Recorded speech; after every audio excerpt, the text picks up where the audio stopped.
Hello friends, I'm your story writer Manya. Now start the story. जहाँ नैना नताशा के सामने बेबस खड़ी वहां से निकलने के लिए सोच रही थी, तो वहीं जिया अभी तक अपनी क्लास ही ढूंढ रही थी। साथ ही उसे नैना की चिंता भी हो रही थी कि उसे आईडी कार्ड मिला होगा कि नहीं। इसी कश्मकश में वो कॉलेज में ही खो गई थी। कॉलेज बहुत बड़ा था, उसे सारे रास्ते एक जैसे ही दिखाई दे रहे थे। वो वहाँ के स्टूडेंट से भी पूछती हैं अपनी क्लासरूम का रास्ता, पर वो सारे स्टूडेंट नैना को ऊपर से नीचे देखते और फिर मुंह बनाते हुए चले जाते। अब जिया फ्रस्ट्रेट हो चुकी थी और वो धीमी आवाज में बुदबुदाई, यहाँ के लोग इतने वियर्ड क्यों हैं? जब रास्ता पूछो मेरा चेहरा देखते हैं और मुंह बना के चले जाते हैं। क्या मैं इनको एलियन दिखाई देती हूँ? अब कान्हा जी आप ही मेरी मदद कीजिए, ये लोग तो करने से रहे मेरी मदद। फिर वो अपनी क्लास ढूंढने के लिए आगे बढ़ जाती हैं। अब जिया को गुस्सा आने लगा था, थोड़ा खुद पर कि वो अभी तक अपनी क्लास भी ढूंढ नहीं पाई, तो थोड़ा यहाँ के स्टूडेंट पर कि वो किसी की हेल्प तक नहीं कर सकते। अब तक जिया बहुत थक चुकी थी और उसे भूख भी बहुत लगी थी। ऊपर से नैना भी उसके साथ नहीं थी। जिया ने एक बार फिर कोशिश की और क्लासरूम का डायरेक्शन पूछने के लिए दो लड़कियां वहां से जाती हुई उनको रोका और बोला, एक्सक्यूज मी, क्या आप मुझे फर्स्ट ईयर क्लासरूम का रास्ता बता सकती है? कि वो दोनों लड़कियां एक दूसरे को देखने लगी और उन दोनों लड़कियों में से पहली लड़की ने कहा, क्यों नहीं, और उसे डायरेक्शन बता दिया। जिया खुश होकर उस लड़की को थैंक यू बोलकर वहां से चली गई। वहीं दूसरी लड़की पहली लड़की से बोली, हे आयशा, तुमने उसे गलत डायरेक्शन क्यों बताया? कि पहली लड़की बोली, हे अदिति, थोड़ा बहुत तो हम फ्रेशर्स के साथ मजाक कर सकते हैं ना? अदिति बोली, पर आयशा वो कितनी परेशान लग रही थी, मुझे नहीं लगता तूने उसे गलत डायरेक्शन बताकर सही किया। कि आयशा मुंह फेरते हुए वहां से चली गई और पीछे खड़ी अदिति जिया को देख रही थी जब वो जा रही थी। उसे बहुत बुरा लग रहा था जिया के लिए, पर अदिति जिया की कोई हेल्प भी नहीं कर सकती थी, क्योंकि अगर वो ऐसा करती तो शायद आयशा उसका यहाँ पर कॉलेज में रहना मुश्किल कर देती। अदिति इस कॉलेज में अपने टैलेंट के बल पे आई थी। वो एक स्कॉलर स्टूडेंट भी थी, पर उसे इस कॉलेज में रहने के लिए आयशा के फादर के ऊपर डिपेंड थी। असल में अदिति आयशा की सौतेली बहन थी। असल में मिस्टर विहान चौहान आयशा के फादर अपनी ही ऑफिस कलीग के साथ रिलेशनशिप में थे, पर वो कभी उसे अपना लाइफ पार्टनर नहीं बनाना चाहते थे। वो अपनी पत्नी रिद्धिमा से बहुत ही प्यार करते थे, पर जब वो मिस्टी से मिले तो उन्हें उसी पर्सनल सेक्रेटरी बना लिया। वो मिस्टी की तरफ अट्रैक्ट हो गए थे। वो धीरे धीरे मिस्टी से करीबियां बढ़ाने लगे, पर मिस्टी हमेशा ही उनसे दूर रहती थी। सच तो ये था कि मिस्टी विहान को बहुत पसंद करती थी जब वो सिर्फ 20 साल की थी तब से, पर वो कभी उसे ये कहने की हिम्मत नहीं कर पाई। उसने विहान को पहली बार अपने ही कॉलेज के फंक्शन में देखा था, जब वो वहाँ एज ए जज वहाँ पर आया था। तब मिस्टी ने विहान को देखते ही पसंद कर लिया था, पर विहान ने उस पर उस वक्त ध्यान तक नहीं दिया। पर 1 साल पहले ही विहान ने रिधिमा से शादी कर ली। रिधिमा विहान के फादर के फ्रेंड की बेटी थी और विहान और रिधिमा अक्सर मिलते रहते थे। इसी बीच उन दोनों में कब प्यार हो गया, उन दोनों को ही पता नहीं चला। पर जब रिद्धिमा के पिता ने रिद्धिमा की शादी किसी और के साथ तय करनी चाहिए, तब जाके विहान ने अपनी फीलिंग्स रिद्धिमा के सामने रख दी। रिद्धिमा तो वैसे ही विहान से प्यार करती थी, बस फिर क्या।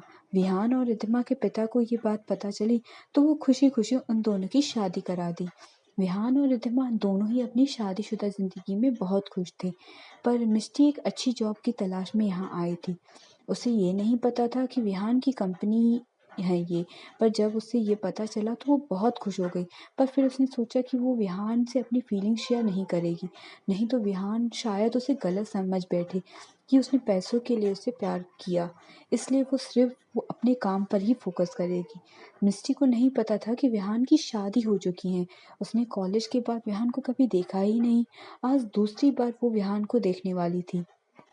पर विहान ने जब मिस्टी को पहली बार इंटरव्यू में देखा, उसे वो बहुत ही एलिगेंट और स्मार्ट लगी, इसलिए उसने उसे अपनी पर्सनल सेक्रेटरी बनाने का डिसीजन लिया। विहान का पहले मिस्टी से कोई पर्सनल इंटरेस्ट नहीं था, वो उसे उसके काम को लेकर पसंद करते थे।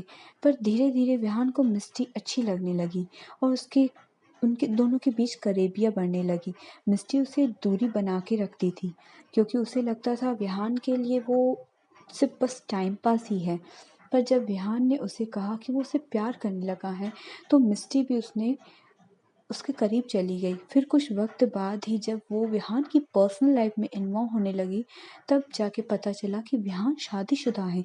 ये पता चलते ही मिस्टी को बहुत बड़ा धक्का लगा। पर आज ही उसे पता चला कि वो माँ भी बनने वाली है। उसे कुछ समझ नहीं आ रहा था कि अब वो क्या करे, इसलिए उसने विहान से बात करना ही ठीक समझा और उससे मिलने चली गई। वो जब ऑफिस पहुंची तब सभी ऑफिस एम्प्लॉयज़ को मिठाई बांटी जा रही थी। वो खुद विहान के पिता मिस्टर हर्षवर्धन चौहान सबको मिठाई बांट रहे थे। असल में आज ही उन्हें पता चला था कि उनकी बहू रिधिमा 3 मंथ प्रेग्नेंट है और वो बहुत खुश थे। इसलिए वो ये खुशी सबके साथ बांटना चाह रहे थे। साथ ही सभी एम्प्लॉयज़ को बोनस भी दे रहे थे। सब खुश थे। जब से ये बात मिस्टी को पता चली थी, वो टूट सी गई थी। पर फिर भी उसने विहान से एक बार बात करना सही समझा, क्योंकि वो विहान से पूछना चाहती थी आखिर क्यों उसने उसकी लाइफ खराब की और क्यों वो उसकी लाइफ में आया। वो विहान के ऑफिस की तरफ बढ़ गई। विहान ऑफिस टेबल पर बैठा कुछ फाइल्स चेक कर रहा था कि मिस्टी उसके कैबिन में एंटर हुई।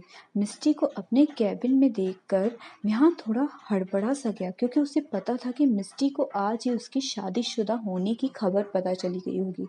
पर फिर भी वो अपने फेस पर नॉर्मल एक्सप्रेशन लिए बोला, मिस्टी कुछ काम है क्या? कि मिस्टी बोली, क्यों मिस्टर विहान, आपने मेरे साथ ऐसा क्यों किया? आप शादीशुदा थे, आपने मुझे ये बताना ज़रूरी नहीं समझा और मेरे साथ। कहते हुए उसकी आंखों में आंसू निकल आए। विहान को ये रियलाइज़ हो चुका था कि उसने गलत किया है। जब उसे रिद्धिमा की प्रेगनेंसी की न्यूज़ मिली तो उसकी खुशी का ठिकाना ही नहीं था। पर बाद में जब उसे मिस्टी के साथ बिताए पल याद आए तो उसे रिद्धिमा से किया धोखा भी याद आ गया। उसने डिसाइड कर लिया था कि वो मिस्टी को अपने रिलेशनशिप के बारे में बता देगा और उससे अपने सारे रिलेशन तोड़ देगा। अब वो रिद्धिमा और अपने आने वाले बेबी के साथ लॉयल रहेगा। विहान मिस्टी के पास आकर खड़ा हो गया और उसने सामने एक चेक आगे कर दिया और कहा, आई नो, ये मेरी मिस्टेक है, मैं थोड़ा बहक गया था, इसी कारण मैं तुम्हारे करीब आ गया। बट नाउ आई रियलाइज कि ये सब गलत है और हमारा रिश्ता भी गलत है, इसलिए मैं तुम्हें ये चेक दे रहा हूँ। मिस्टी उस चेक को देखती है जिसमें 1 करोड़ का अमाउंट डला हुआ था। फिर वो विहान को देखती है और बिना किसी एक्सप्रेशन के लिए बोली, Vihaan I am pregnant. Vihaan उसकी बात सुन एकदम से पत्थर सा बन गया और रुक रुक कर बोला, क्या कहा तुमने? कि मिस्टी दोबारा बोली, Vihaan I am 1 month pregnant. इस बार मिस्टी थोड़े गुस्से में बोली। विहान ने मिस्टी की बात सुन कहा, तुम जानबूझकर झूठ बोल रही हो ना, आई नो, पर तुम कुछ भी कर लो, तुम मेरी लाइफ में कभी नहीं आ सकती। अगर तुम सच में प्रेग्नेंट भी हो तब भी मेरा तुमसे कोई रिश्ता नहीं, ना ही तुम्हारे इस बच्चे से मतलब है। बेटर देन कि ये पैसे लो और मेरी लाइफ से चली जाओ, इस बच्चे को भी गिरा दो। कहते हुए विहान मिस्टी को अपने ऑफिस से निकाल देता है।